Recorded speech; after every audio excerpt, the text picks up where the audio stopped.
Are you someone with scoliosis or kyphosis and you're wondering what exercises would be good for you to do at the gym?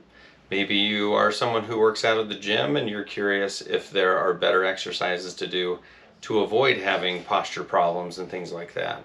Today I want to talk about exercises and how to organize an exercise program so that you're doing benefit for scoliosis and kyphosis and you're not doing things that are creating more issues. So let's get into it.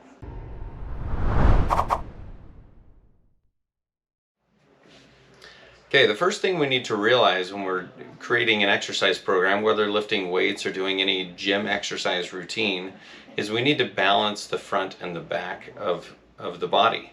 So one thing that I talk about with a lot of patients is don't just work the muscles that you see in the mirror. And I remember when I was in high school and I was taking some weight training classes, the tendency was to work the muscles that I saw in the mirror. So, you'd work the biceps, you do bicep curls, you'd work the pecs, so you do bench press and things like that. We'd work the abdominals, sit-ups and crunches, we'd work our quads, and sometimes we would work the lats. And the thought was that the lats were a back muscle and everything else, we just would see it in the mirror, so we wanted to work it. Be careful with that approach because it creates a lot of imbalance on the body.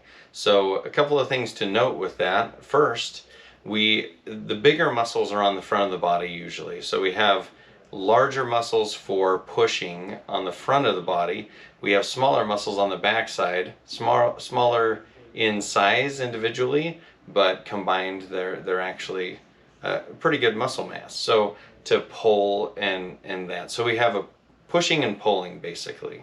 One common misconception is that the lats are a back muscle. They are on the back side, but they are here on the side, on the back, but they come through and they attach here on the front of the humerus, on the shoulder. So if the lats get tight and overdeveloped, they actually cause our shoulders to come forward and round forward. So that creates an imbalance. The pecs do the same thing. The abdominals can do the same thing. All of that can create more of a forward posture. So if we're dealing with the kyphosis posture already, and we're working the abdominals, the pecs, the lats, then we get that forward rounding posture, which is not going to help our kyphosis. It's not going to help scoliosis. So something to think about is how do we balance the front and the back of the body?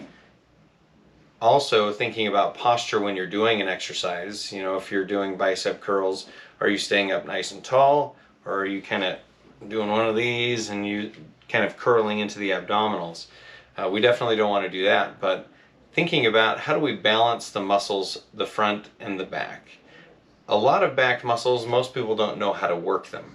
And I think that's part of the problem that I see in workout routines is those exercises we can't see them as easily. We can't see if they're working. They're a little more complicated sometimes, but that doesn't mean that we shouldn't be working those.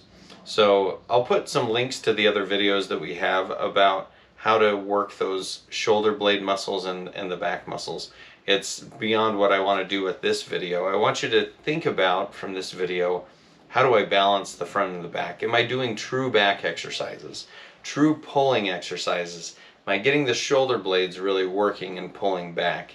Am I getting the lumbar extensors working in the low back? Am I working my hamstrings? Am I working those muscles that I don't see in the mirror? So take some time if you have a workout routine and look through and see, am I actually balancing things out? Back day is not lat day. So think about that. You can still work the lats, totally fine, and I would want you to work the lats, but I don't want you to just work the larger muscle groups that are going to pull you forward.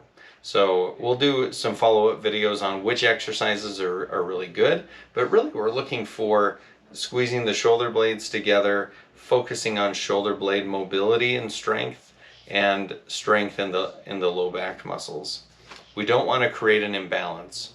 Imbalances happen because of kyphosis and scoliosis anyway, so we don't want a workout routine to be creating more imbalance in the spine. So I hope that makes sense. We'll do other videos to demonstrate that and show what I mean by true back muscles versus what the lats are doing. And your homework assignment is to go into your workout routine and look how much balance you have. Muscles on the front, put those in one column. True muscles on the back, put in one column, and see if you're actually balancing those out. If you're someone with scoliosis or kyphosis, you need to focus on this. You need to, I would even say, doing more exercises on the back side if you have kyphosis, sometimes with scoliosis, than on the front side. But right now, look if they're balanced. If they are, great. If they're not, we got some work to do. So we'll see you in the next video where we're going to do more about how to work those back muscles. Thanks for watching.